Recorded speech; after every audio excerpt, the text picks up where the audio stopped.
So if we have any stragglers, they're just going to have to catch up. But as promised, I wanted to get you guys started on time. So just a few housekeeping items. We're going to have you out here at 1 p.m. the latest as promised, and there's going to be time for Q&A. So for those of you who have not been with us, we do Q&A towards the end. So we'll try to save about 15, 20 minutes at the end for that. And we're going to have everyone muted except the speakers throughout the duration of the conversation, just to cut down on some background noise. So if you do have a question, feel free to throw it in the chat box over to the right. You can send it to me personally, or you can just put it in there in the group. And if it's kind of relevant to what we're talking about at the time, I'll try to work it in. If not, we'll hold it towards the end of the conversation, try to get it in then. And so for those who have joined us before, welcome back. It's been a couple months since we've had a chance to meet. And for those who have not, welcome to Good Policy Society. I'm Charles Blaine. Wendy has enlisted me to host these panels, and after I didn't mess it up too bad during season 1, she asked me to come back and host them for season 2. And so today's our kickoff of season 2. So we're really excited about that. So appreciate you guys joining us. Hopefully sooner rather than later, we'll be back in person, being able to actually enjoy a lunch and see the speakers in person. But right now, given the times, we're doing this virtually. A little background about GPS. It's a monthly lunch and learn with policy leaders from all across the country. We've had discussions on everything from cities to homelessness, energy, the Me Too movement. We've had appearances from PragerU, the Independent Women's Forum, Houston Police Department, Texas Public Policy Foundation. So we've had a lot of great presentations. Typically, again, they're in person, but given the times, we're doing them virtually. So appreciate you guys joining us. And please sign up for the newsletter, and just to make sure that you can stay abreast of our future meetings. And that's going to be at goodpolicysociety.com. So you can do that and check that out. And I'll repeat that at the end again. So today's topic is going to be on election integrity. And given the election is just 2 short months away, I think it's a really great timing for this. Whether you are familiar with the topic or not, you've heard something about it, whether it's on the local, state, or national news. So hopefully after the conversation today, you'll be able to kind of pick up on those points while you're watching the news and hearing these conversations, and seeing how this applies to your day-to-day life. So our guest today is J. Christian Adams, and he's the President and General Counsel of the Public Interest Legal Foundation, a public interest law firm devoted entirely to election integrity. He served from 2005 to 2010 in the voting section at the United States Department of Justice, and President Trump appointed him to the Presidential Advisory Commission on Election Integrity. President Trump also most recently appointed him as a commissioner to the United States Commission on Civil Rights. He has brought cases under the Voting Rights Act and represented multiple presidential campaigns and election litigation, and he litigates election cases throughout the United States. He has a law degree from the University of South Carolina School of Law, and he is a member of the South Carolina and Virginia bars. Thank you for joining us, Christian. We appreciate you taking the time out to come and spend an hour with us. Thank you so much, Charles, and thank you all for being here. I sure wish we could be in person. Wendy and you know, it's always a treat to be in Houston. I'm in Washington D.C. area right now, but I always like getting down there and seeing folks in person, and maybe another time we can do that. As Charles said, all I do is elections, and so you will forgive me. Frequently, the last person you want to run into is an election lawyer, because they'll talk to you about elections forever, and you'll quietly have to excuse yourself before long. So I'll try not to get too down in the weeds. I think, though, that this might be the right time of year to be talking about this issue. It's in the news every day, it seems now. Just yesterday's hot topic was Georgia double voters. Who knows what tomorrow's will be? What I want to share with you is some of the things we have found in the system, and try to decode for you what these debates are all about, and show you some of the amazing documents we've actually found. One of the things that I always thought growing up and going to law school was elections are pretty smoothly run, right? Like, you go and you fill out a ballot and everything runs swimmingly. Well, unfortunately, that is not the case. And I will have some local Harris County stories for you, as well as some national ones. The Public Interest Legal Foundation, like Charles said, all we do is litigate election integrity issues. We're a 501c3. We didn't exist 7 years ago. There was nobody out there doing this, 9, 10 years ago to simply, you have the ACLU, you have the League of Women Voters, you have La Raza, you have all the usual 501c3s who are pushing things in one direction, and there was really nobody out there who was fighting on the periphery to litigate the integrity of the system.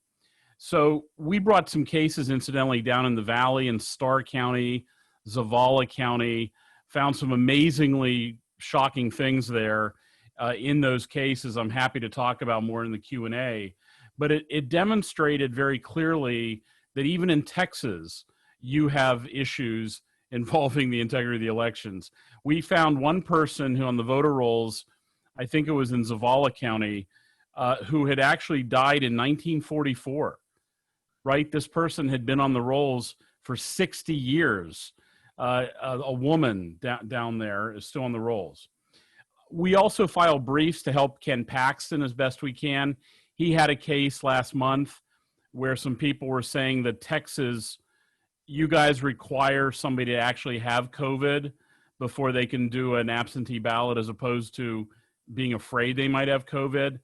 And some people wanted that to be a disability, that you're afraid, and said that that violates the Voting Rights Act, particularly the voter intimidation provisions of the Voting Rights Act. Now, I was lucky enough to bring two of those cases when I was at the Justice Department, one in Mississippi and one, some people might remember, against the New Black Panther Party in Philadelphia in 2008. And I will tell you that Texas saying that you actually have to be sick before you can cast an absentee ballot in that circumstance is not voter intimidation. That was designed for something very different. So what I want to do is talk to you about Harris. I'll tell you some things about Pennsylvania, which is a swing state, and also Nevada. So let's kick it off with an overarching theme. All of you guys care about policy, or else you would not be on these lunches, right? Whether it's tax policy, economic freedom, land use, energy, all of these are important policies.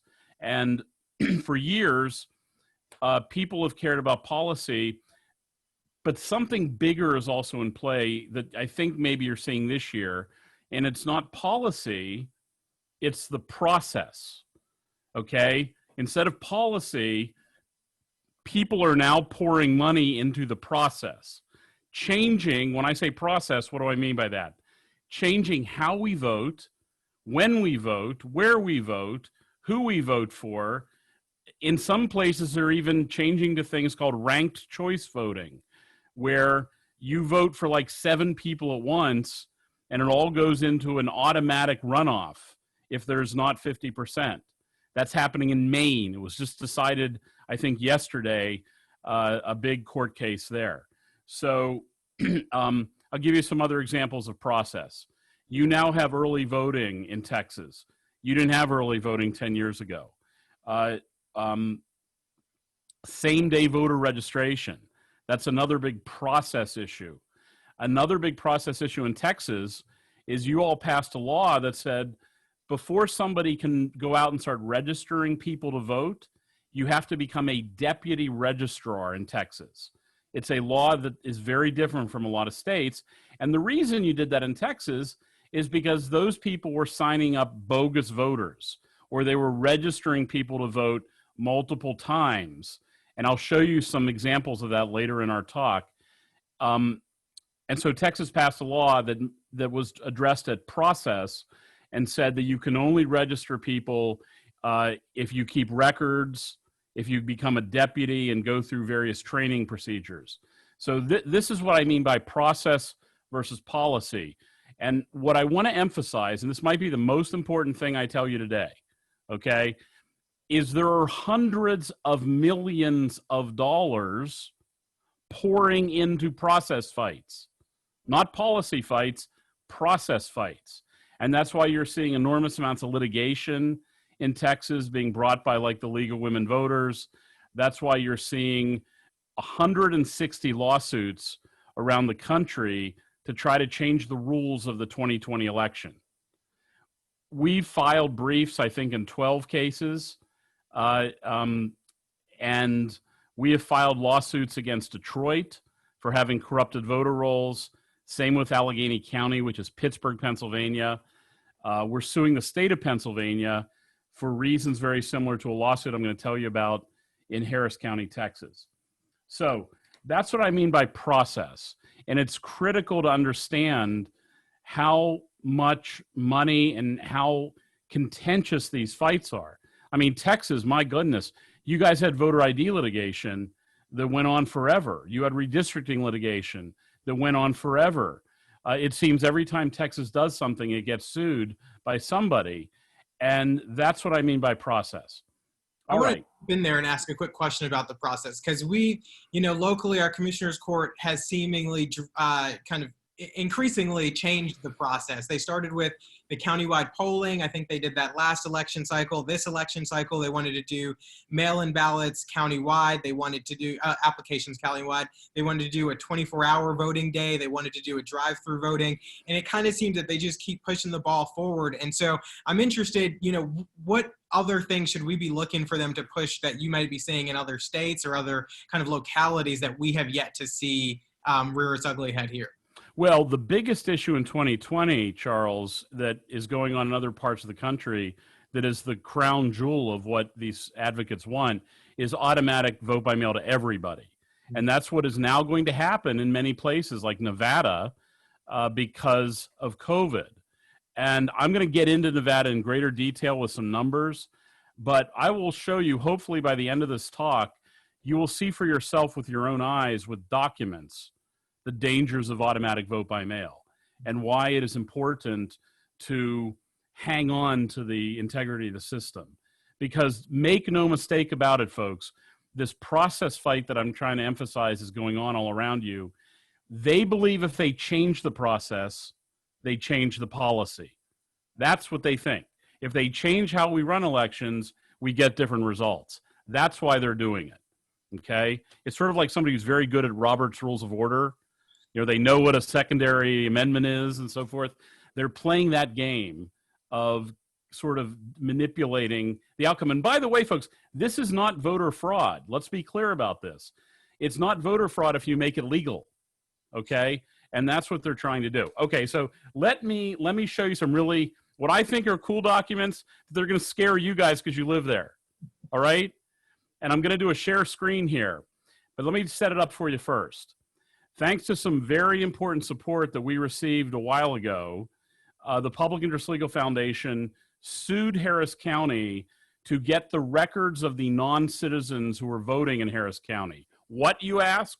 There's non-citizens voting in Harris County? Okay, yes, they are, and we know that because Paul Betancourt, when he was in charge of the elections office, said so. He testified to the legislature that this has been a serious problem in Harris. So what we decided to do was go get the records. Nobody had ever done that before. We want all the records of non-citizen voting in Harris County. And the way we got that was through something called Motor Voter. Remember back in 1993, they passed Motor Voter? Well, Motor Voter has a provision in it that is like a big federal FOIA, Freedom of Information law, that lets us go in and ask for certain types of election records. And they can't fool around. They've got to give them to you. Well, unfortunately, Harris County fooled around, and they fooled around for a long time. And we had a series of federal judges that slowed the case down, and it didn't resolve as quickly as I'd like. But I can tell you proudly that it resolved, and we got the records. And I want to show some of them to you. Some of you have never seen these. Actually, none of you have ever seen these. And I want to show you some of these amazing things that we found. Okay, now Christian is going to attempt to share screen, so be patient with me, please. It's never easy. All right. Oh, right. Here we go. Okay. Can you guys see this? Yes. All right. This, I'm going to show you a couple of these. This is a, when you go to the voter record, the voter system, this is what you see for somebody named Laura Rendon, who, by the way, I hope is not related to Anthony Rendon, and I'm sure everybody in Houston by now knows who Anthony Rendon is. So, okay, I'm sorry, a Nationals I'm from DC, so forgive me. All right. Nobody laughed. At least I don't think so. Okay, so this is a voter record. They're laughing. They're just okay. Good. Well, we lost Anthony Rendon. He's from Houston, by the way. All right. So this is Laura Rendon. Now, I'm going to show you guys something you probably think will never exist, and that is her voter registration application. Because some of you might be asking how it is that non-citizens are getting on the voter rolls. So let me show you Laura Rendon's voter registration application. Can you guys see all this? Okay. Look at the red box. It asks, are you a United States citizen? Are you a United States citizen? Laura Rendon answered, no. And she still got registered to vote in Harris County. Are you a United States citizen? No. Welcome to the voter rolls. Welcome to the voter rolls. Now, this was in 2005. If you look down, she registered in 2005, which means she got to vote in a whole bunch of elections. I'm going to show you one of the last elections she voted in. It was your midterm elections in 2010. She voted in the elections in 2010, according to the government records. And take a look at the date of rec. That means the date of she was canceled. She wasn't canceled until 2017. So this is a non-citizen on Harris County voter rolls for 12 years voting in your local elections. Oh, well, Laura Rendon's the only one, right, Mr. Adams? And this is just one. No, let's go to the next one. Okay. Here is Virgie Green from 8135 Red Fern Drive. Okay. Let me show you her voter registration application. Virgie, are you a United States citizen? Answer, no. Welcome to the voter rolls, Virgie Green in Harris County, Texas. Okay. Now, did Virgie vote? Oh, yes, she did. She voted, last year voted 2012 for president of the United States. And I think Ted Cruz was on the ballot that same year. Okay. Well, surely Virgie and Ms. Rendon are the only two, right? Nope. Let's go to the next one. Fernando Marchianzo of 12630 Huntington Field Drive in Houston. So this one's really good because it's not just check boxes. So I will tell you ahead of time, you can see right here that this person voted for the president in 2012. See in the red box, last year voted 2012. See that there? Okay, let's go look at Fernando's voter registration application. Dear Fernando, are you a United States citizen? No. Welcome to Harris County voter rolls. Please take your ballot to vote for Barack Obama or Mitt Romney or Ted Cruz in Texas elections. Now, it gets better. Let me go down a little further. There's a second bite at the apple on these forms where you have to swear under penalty of perjury they're a U.S. citizen. And here's what Fernando wrote. It normally says, I'm a resident of this country and a U.S. citizen. Okay? Well, Fernando scratched some things out and wrote, I am a legal resident of this country and not yet a citizen. So this form went into the Harris County election office with extra handwriting saying, I'm not a United States citizen. I'm going to scroll to the top. Hang on. And so what is the response of Harris County regarding Fernando Marchianzo's application to become a voter? Welcome to the voter rolls. Here's a ballot. Pick Mr. Obama or Mr. Romney in 2012. Now, I could go on all day with forms like these that we got through litigation, which we obtained. I'm going to stop sharing, which we obtained through the generous support of some of you on this call. But by then, you guys might get so angry at seeing what's going on that I'm afraid you might leave and take your pitchforks to the election office. So I will tell you that this is not an anomaly, that this is going on all over the country. we're the first people to detect this, because up until 7 years ago, I thought it was outrageous, the possibility that people who will tell you on their voter form are not U.S. citizens are still getting on the voter rolls. And when I say process, that's what I mean. And a whole bunch of groups exist out there to try to stop anybody from doing anything about this. I'll give you one final example before we move to Pennsylvania.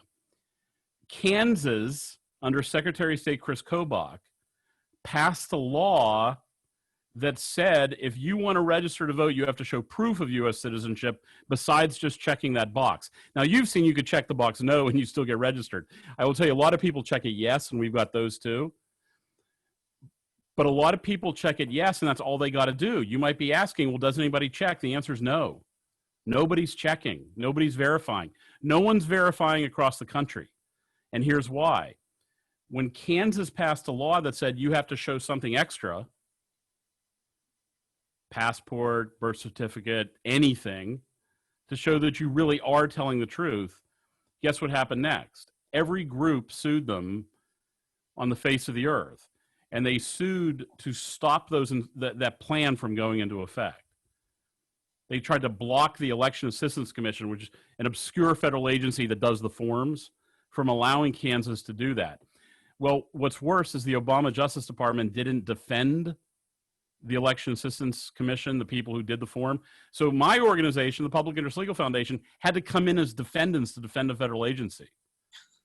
I mean, that's how so you ask, well, doesn't everybody agree that this is a problem with non-citizens getting on the rolls, and shouldn't we all do something about it? I used to think that.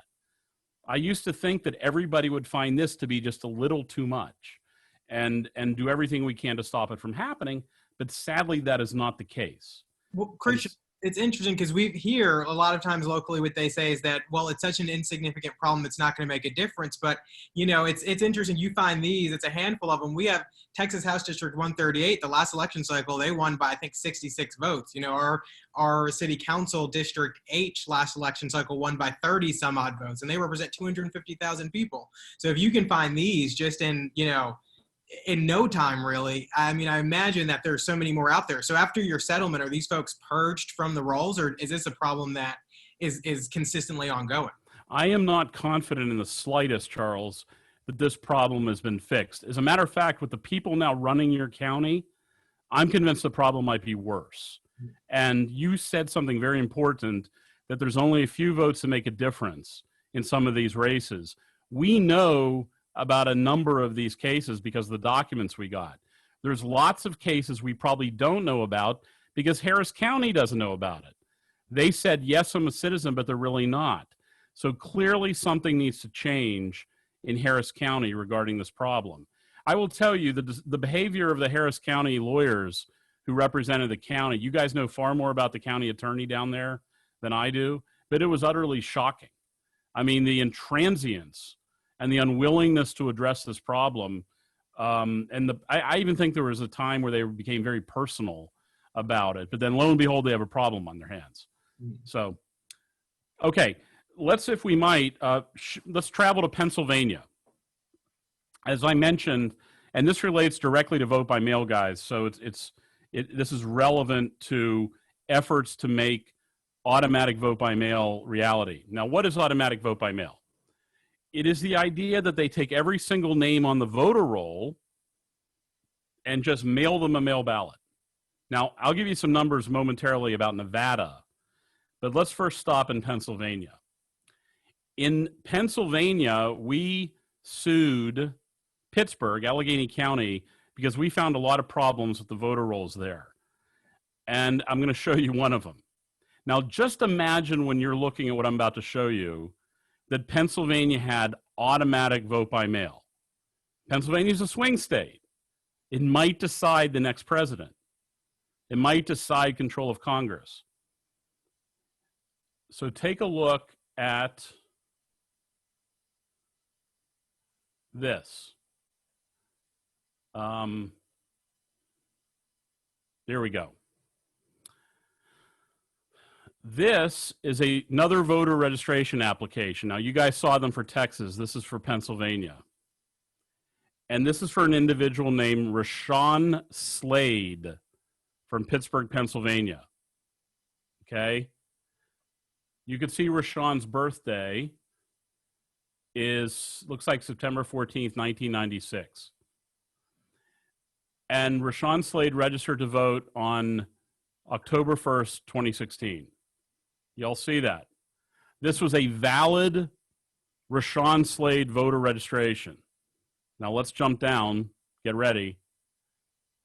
What do we have here? Wait, it's another one.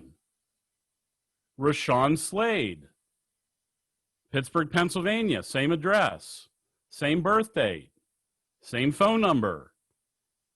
That's two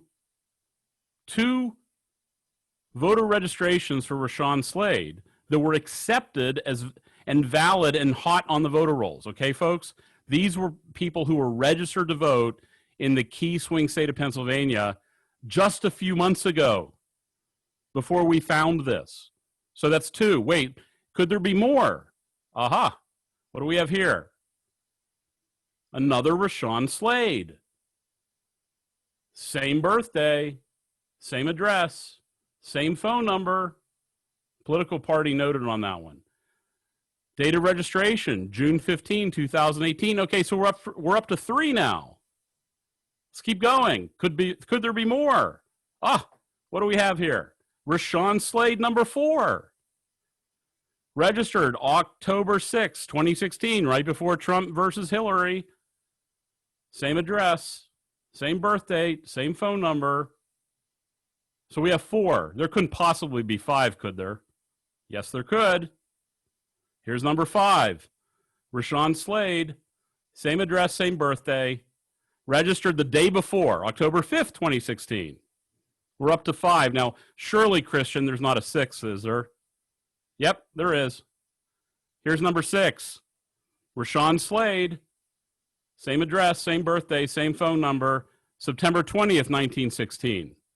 We're up to 6. Now, that's all of them, right? Oh, wait, no, it's not. There's number 7. Rashawn Slade, they had to fill in the street address for him on this one. But you can forgive him. This was September 21st, 2016. Okay, so we're up to 7 now. I know you're going to say there's got to be an 8th, right? There is, but they didn't accept it because he didn't sign it. So there was actually an 8th Rashawn Slade accepted voter registration in Pittsburgh, Pennsylvania. Now let me go back to the top here. There it is. This is October 1st. So we have October 1st, October 5th, October 6th. This is what happens when a third-party registration group gets active. This was done by a group out of Colorado, and this is why you guys in Texas passed a law that said if you do voter registration, you have to be a deputy and you have to be trained. So this guy has been on the voter rolls. I'm going to shut down the share. This guy has been on the voter rolls as an active voter for the last 4 years until we caught it. And if you think Rashawn Slade is the only one in Pennsylvania who's been registered multiple times, you got another thing coming. I could, once again, go through a whole bunch more. Now, none of them get up to 7. He's kind of our record. But they get up to 3 or 4. And if you have automatic vote by mail, folks, I don't need to tell anybody on this call what happens next. President Trump was told about this about 2 weeks ago. The chairman of my board was at an event, Cleta Mitchell. Some of you guys might know Cleta. And Cleta told the president at the commemoration of the 19th Amendment, which just was celebrated 2 weeks ago, about this Rashawn Slade. And Cleta said that, you know what will probably happen if he got ballots? And President Trump said, I know exactly what would happen. So the point is, these are real defects. These are not imaginary defects. These are systemic breakdowns. Let me close real quickly with Nevada. Okay, forgive me. Here we go. I'm just trying to share my screen, and here we go.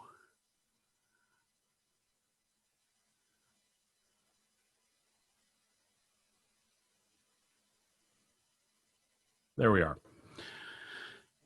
Nevada just had an all-mail election, automatic vote by mail by edict. Now, they passed a law in Nevada that the presidential and the fall election is going to be by mail. But the first primary was by edict. It wasn't even a law. And as an emergency edict under COVID, they all moved to vote by mail. Here's some numbers for you. 1.3 million ballots were mailed out in Nevada. 1.3 million. Not requested, just automatically mailed. Of those, over 200,000 came back as undeliverable. 200,000 plus. And some people say, what does undeliverable mean? These are photographs from apartment complexes taken in Nevada. In the entryway, just ballots laying on the ground. I think I have another one. Here's more. On the left-hand side is a garbage can with a bunch of ballots. On the right-hand side, at an apartment complex that hasn't even been finished, there's ballots just stuffed in the wall. Okay, we'll go back. So 230,000 were returned as undeliverable. 310,000 actually came back voted. So remember, we started with 1.3 million, 310,000 came back voted. Of those 310,000, here's the last number I'll leave you with. 7,000 were rejected outright by election officials for having defects, meaning they didn't sign something properly, they didn't do something right to make their ballot count. So those were 700,000 people who lost their vote, and probably to this day don't even know it. They just had their vote canceled out and they don't even know it. And so we had a issue in front of the U.S. Commission on Civil Rights a couple weeks ago where I was the new commissioner, and it was to praise vote by mail, a new report. And I voted no on the report that we should not be praising vote by mail because it disenfranchises people. And it exploits and exacerbates the worst vulnerabilities in the system, like you all just saw in Pennsylvania and Texas with the documents. So with that, everyone always has lots of questions in this area. And I am happy to spend time with you all. This is a super hot topic in the United States right now. You guys have issues in Texas all the time. I could talk about Texas war stories from the Valley. I could talk about anything really, what the president, his role in all this. But my time is yours, and thank you so much. And I very deeply appreciate, Wendy, you having me do this. And thank you guys for your attention. Thank you. Christian, you're welcome anytime. Thanks for doing this for us. Go through the difference between, say, my elderly parents being out of town and wanting an absentee ballot versus ballots being mass mailed. Right. This is the big difference that's important. When you request an absentee ballot, let's say you're sick. For years, I would go out of town when I was at the Justice Department to do election monitoring. So I'd have to be out of town on election day. You fill out a form and you tell the election officials you want them to mail you a ballot. So then you expect it.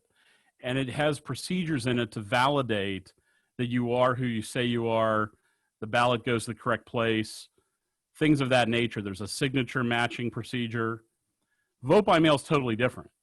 It's taking the entire system, every single registered voter, and just putting the whole election into the hands of the people who regularly deliver you your neighbor's mail, namely the post office, and saying, you didn't ask for a ballot, but we're sending you one anyhow.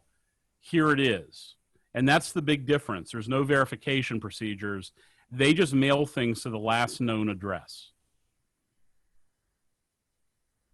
With the Rashawn Slade one, I'm curious because it's, you know, is there any way to look back on these elections and say, you know, this guy registered 7 times, presumably he probably voted, or someone cast a vote 7 times, but is there a way to kind of quantify that impact in some of these elections from people like that, or even specifically him? I'm so glad you asked, Charles, because this week, the Public Interest Legal Foundation is coming out with a report that does just that. Pardon. We got a lot of support last year to build a nationwide database. This is something that people have been talking about doing for years.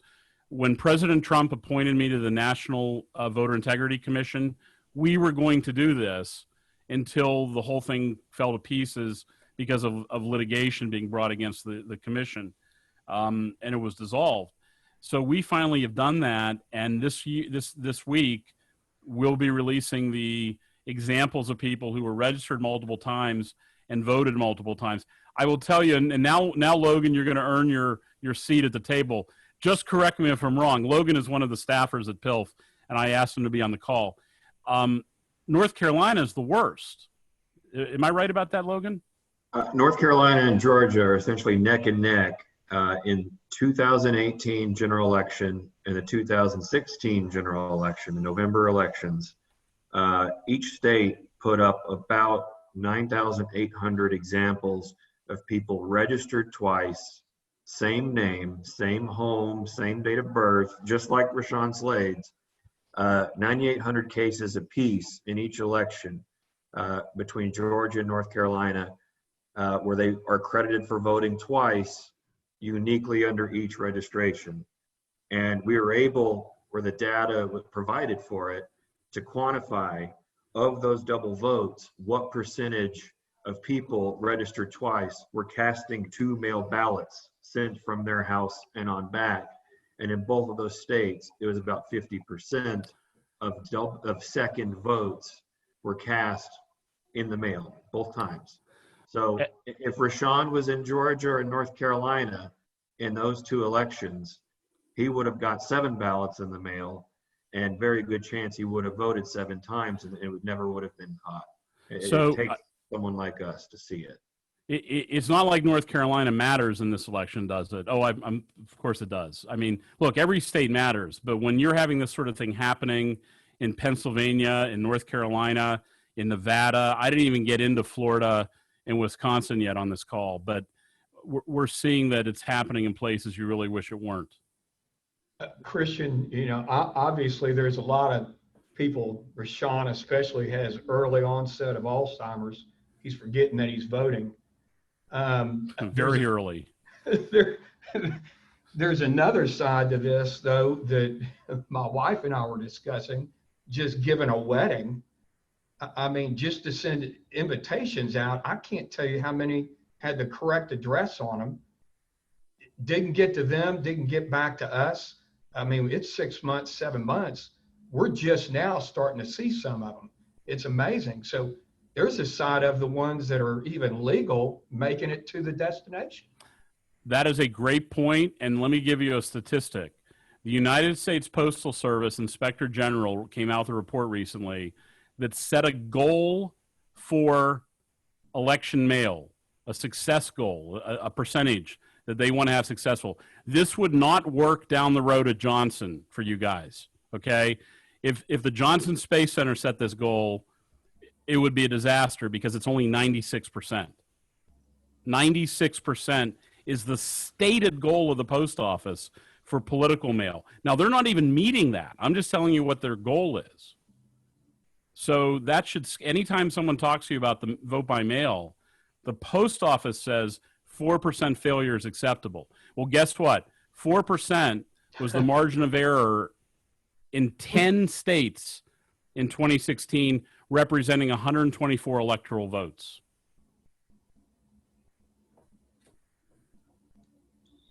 I want to ask a bit about this kind of COVID disability, claiming COVID as a disability or the fear of COVID as a disability to be able to vote by mail. I mean, I'm assuming that's something that we're seeing nationwide, because I know our county clerk issued a statement saying, well, you know, I cannot determine one's health. And so if you feel as though it is a problem, then you should just go ahead and apply for it and move forward with it. So this is, it's a bigger thing than just here, I'm sure. Well, it is. There's 160 lawsuits around the country. For example, we're involved in one in Virginia where they wanted to get rid of the absentee ballot signature requirement and witness requirement. And, you know, it was amazing, Charles, because when I went to law school, they taught us that the procedures were adversarial. The plaintiff and the defendant usually oppose each other. Well, in Virginia, it was quite clear it was the opposite of that. We had come in as an amicus to help the defendants, but the defendant, Commonwealth of Virginia, they didn't want any help. They agreed with the plaintiffs. And so they quickly pounded out a consent decree to give the plaintiffs whatever they wanted involving suspending all the rules of the election. And so that's also happening around the country, is collusive litigation. Wow. So we have a question in the chat. David, maybe you can ask in person. Yeah, it seems like this is a nonpartisan conversation, but it begs the question: the Democrats seem to be pushing back on all of these on I guess voter integrity issues and what we've been talking about. So, if they have examples of Republicans pulling shenanigans, wouldn't they consider that a threat and jump on board to protect their own turf? Right. Okay. First of all, David, I'd like to say that I honestly believe if we were having this discussion 20 years ago, every American would be in agreement with having the system run properly. There wasn't sort of this naysayer defense phalanx that appeared whenever you talk about integrity. I will say that the Democrats, and you brought them up, indeed were very concerned about voter fraud one or two times in the last year. One involved the North Carolina House race that was flipped because the Republican won and was convicted of voter fraud. They were extremely excited about talking about voter fraud in that circumstance. Public Interest Legal Foundation doesn't care what party you are. It's just we want the system to follow the law. We're a nation of law, not a nation of chaos. At least we used to be. And I think you're onto something, though, that there does seem to be selective outrage among some quarters. So, what can be done? I mean, you've articulated so many, I guess, good talking points and data points that people on this call could use when talking to folks who might want to minimize the problem or pretend it doesn't exist. And I know that the parties are always pushing for election workers and election judges and things like that. But what else is there that can be done by just an average person who's concerned about the process and the integrity of the process? What can they do, or where can they get involved? Or, I mean, is there anything anywhere to turn to for something like that? Well, everybody, Charles, asked for the action items. You just mentioned one. If you have time, work at the polls, because I'll tell you, Harris County, I know how that office is run, and it's not run as well as it should be.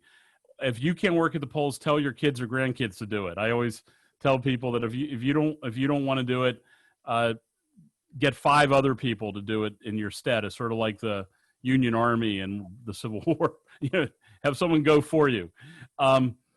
And the other thing you can do is if you move, make sure your address is canceled at the old address.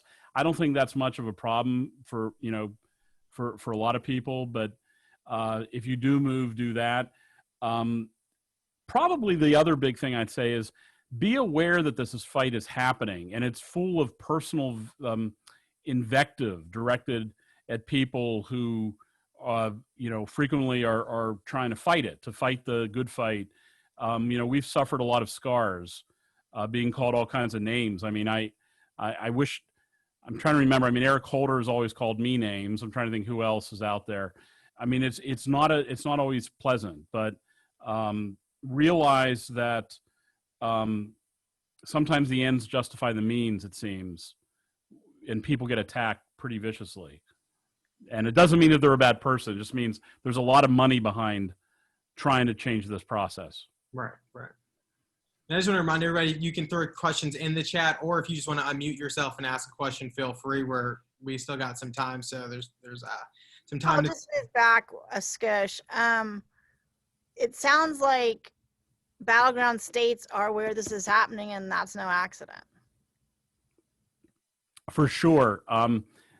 It's happening. I will say it's happening in a lot more places. Just that it's the intensity in Pennsylvania, Michigan, North Carolina, Virginia, Wisconsin, Florida to some extent. The big issue in Florida is felon voting this year. But yes, Pennsylvania, Michigan, North Carolina, Wisconsin.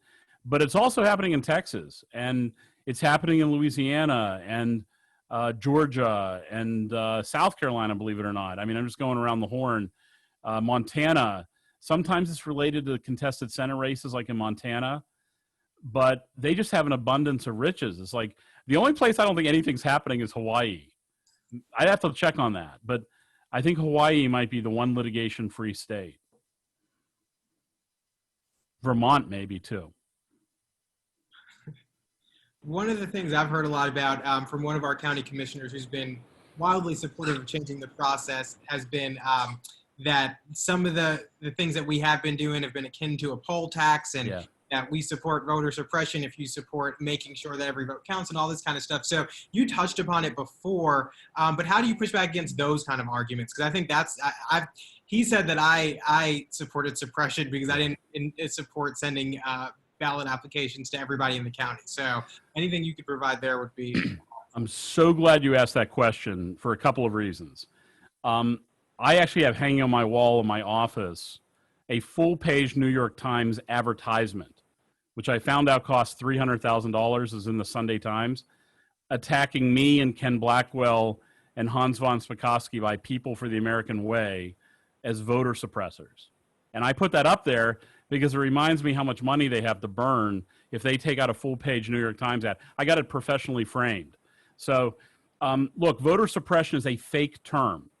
I have a $500 gift card bounty out for anybody who could find the term voter suppression in the federal code, in federal law. It doesn't exist. And Charles, what they're doing is they're using a term to smear you that makes it seem like you support something illegal, whereas you're really supporting something legal. There's voter intimidation, there's voter denial, there's voter dilution. There's no such thing as voter suppression in the law. It is a very cleverly crafted term to scare people, to intimidate people, and to smear them from having an opinion. It's part of cancel culture. It's part of the idea that you can't speak. And so don't ever let someone get away with that. So when they call you that, say, I'll give you something, you pick your price, if you can find that term in the law, because it doesn't exist. It's fake. Well, that's a good response. I like that one. Well, if we don't have any more questions, I want to give you the last few moments to kind of just, give us your pitch. Let us know if there's anything else that we should be looking out from your firm. If anybody else with your firm wants to drop any more knowledge on us, we're more than happy to hear it. But wanted to kind of give you the closing remark time. Well, we're going to be doing something with the data that I showed you guys a taste of from Harris County. You can't continue to have elections down there like this with these sorts of glitches going on, with these sorts of mistakes. What that is, we will know shortly. And I want to tell you how glad I am that Wendy and the leadership of this organization have put together these sorts of forums for people. I will tell you that Houston always leads the way, in my experience in Texas, with caring about what's going on in Texas. Really, I mean that sincerely. Certainly more than San Antonio, and frankly more than Dallas. And I'm really glad that you guys care so much. And thank you very much. Well, thank you. I appreciate it. Wendy, did you have any closing remarks that you wanted to leave us with? Are you going to do the housekeeping talk and what we're going to do next? Yes. Okay, I'll jump in then. Okay. Well, we wanted to thank everybody for coming out today. We really appreciate it. Promised we'd get you out by 1, so we're holding true to that promise. As I mentioned earlier, this is the kickoff event of our 2020-2021 series. So if you would please go up to goodpolicysociety.com and sign up for the newsletter. Also renew your membership if you are a member. If you're not a member, become a member. We'd love to have you. I don't have the date offhand for our next one, but it will be next month. You'll be getting an email in your inbox pretty soon for that. And so we've got 2 really cool presentations coming up. Since this was kind of like the peak, we have to kind of stay on and say we can't go down from here. So we've got some good stuff coming up for you guys. But yeah, that's all I've got. So Wendy, you can take it. We're always the second Wednesday of the month, save December, July, and August. Kate, are you on? Do you have next? Yeah, this is Annie. I just wanted to say that our next meeting will be meeting at noon on Wednesday, October 14th, and we will be discussing the state of the swamp, above the law and the deep state, with Matthew Whitaker, former acting U.S. Attorney General. That'll be really great. So I think we're going to just keep doing this on Zoom for a while until we can safely meet in person. So we won't be charging anybody. So this is a great time to let your friends know we're getting these really amazing national speakers that would normally not be able to take an entire day to fly down, like Christian Adams and Matthew Whitaker.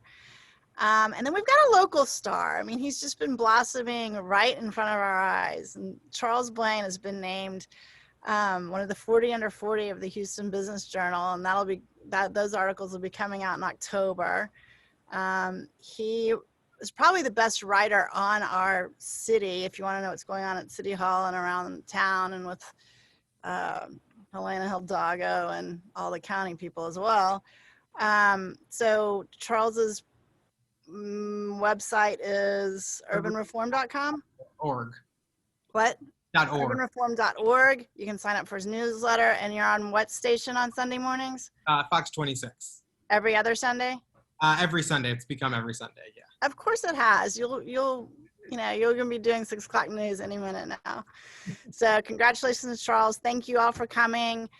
Make sure you're getting the original emails from apricot.com. If not, let us know, and invite your friends. Thank you.